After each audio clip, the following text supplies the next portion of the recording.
Okay, so I want you to imagine something for a second. You're trying to save your entire nation from literally burning to the ground, and your reward for this? You're mocked, you're beaten, and you're lowered by ropes into a pitch-black, freezing, muddy well. Well, that is the agonizing, deeply personal reality behind this ancient, desperate cry. We're looking at the book of Jeremiah. It's this fascinating historical and theological record that didn't just shape the course of history, but actually laid the absolute groundwork for core Christian beliefs. So, let's set the scene. The year is roughly 627 BC, and the ancient Near East is essentially a geopolitical powder keg. We're talking massive empires viciously fighting for absolute regional dominance. The whole known world is basically teetering right on the brink of collapse. And over these incredibly volatile decades, you have the once mighty Assyrian Empire crumbling to dust. And stepping right into that power vacuum, two absolute superpowers, Babylon and Egypt. They are aggressively on the rise, and caught right in the crossfire of this earth-shaking clash is the tiny southern kingdom of Judah. But here's the crazy part. The real threat to Judah wasn't just external armies with swords and chariots. No, the nation was literally rotting from the inside out. We're talking rampant political corruption, the poorest and most vulnerable people being mercilessly oppressed, and honestly, worst of all, this toxic illusion of religious security. People were showing up, offering sacrifices at the temple, playing the part, but their hearts were miles away, secretly chasing after false idols.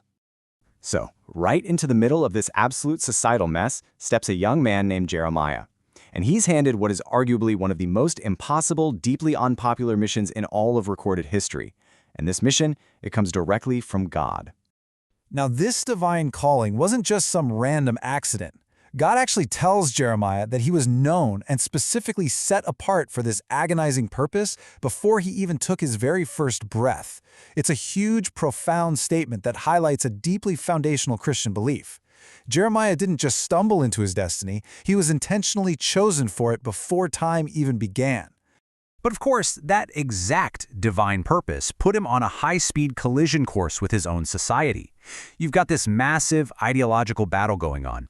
On one side, there are these false prophets, leaders literally shouting, "Peace! Peace!" and promising everybody that clever political alliances and the thick stone walls of the physical temple were going to keep them totally safe.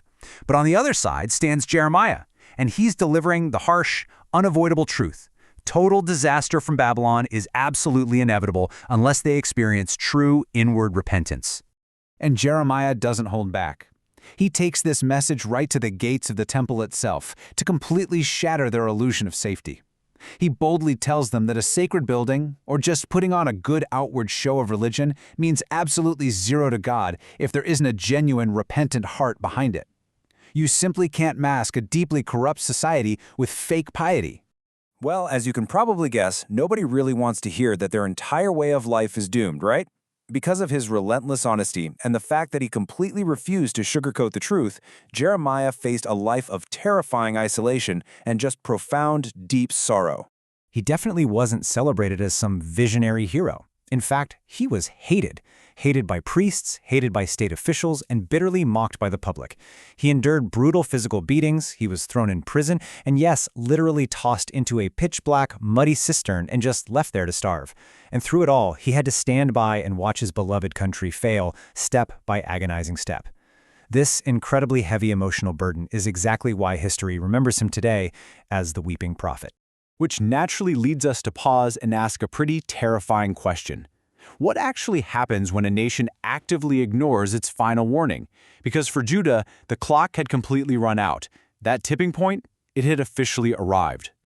And the climax of this tragedy, it doesn't arrive as some gentle metaphor. No, it arrives in a horrifying, very real wave of blood, fire, and the complete, devastating collapse of their entire known world. The year was 586 BC, and quite literally, everything Jeremiah had warned them about came to pass. The Babylonian army completely breached the ancient walls of Jerusalem. The sacred, supposedly indestructible temple was burned entirely to the ground. Judah fell, its people were dragged away in chains into exile, and the weeping prophet's absolute darkest visions became an undeniable reality. Yet here is where the story gets truly incredible. Out of the literal ashes of all this destruction, the text makes this massive, almost miraculous pivot toward an enduring hope. And right at the core of this pivot is the concept of the New Covenant. This is the absolute heartbeat of the text, and honestly, a foundational cornerstone of Christian belief. It represents this profound, permanent shift. From now on, humanity's relationship with the divine wouldn't rely on external rituals or rules carved into cold stone tablets. Instead, it was going to rely on a deep, internal, spiritual transformation. God makes this beautiful promise to write His law directly onto their hearts. And think about why that matters. It ensured that God's presence wouldn't be tied to a fragile, physical building that could just be burned down by the next invading army. It was this revolutionary promise of ultimate inward renewal, a way for them to know God personally, no matter where they were in the world. And then we get to this incredibly famous promise, which offered such profound comfort to those exiled, terrified people who had literally just lost their homes and their nation. It is a powerful, endearing reminder that even in their absolute darkest hour, amidst total devastation, God hadn't abandoned them. The ultimate plan was always a future of hope, not permanent disaster. So, looking back at the ashes of Judah, Jeremiah's historical and spiritual record leaves us with some pretty powerful takeaways. It teaches us that, as hard as it is, facing the ugly truth is absolutely necessary to prevent even greater disasters. It reminds us that true faith is all about genuine internal change, not just putting on a fake external performance. And most importantly, it shows us that God's plans endure, and genuine hope can absolutely survive even our greatest, most devastating failures. Which leaves us with this final thought to consider.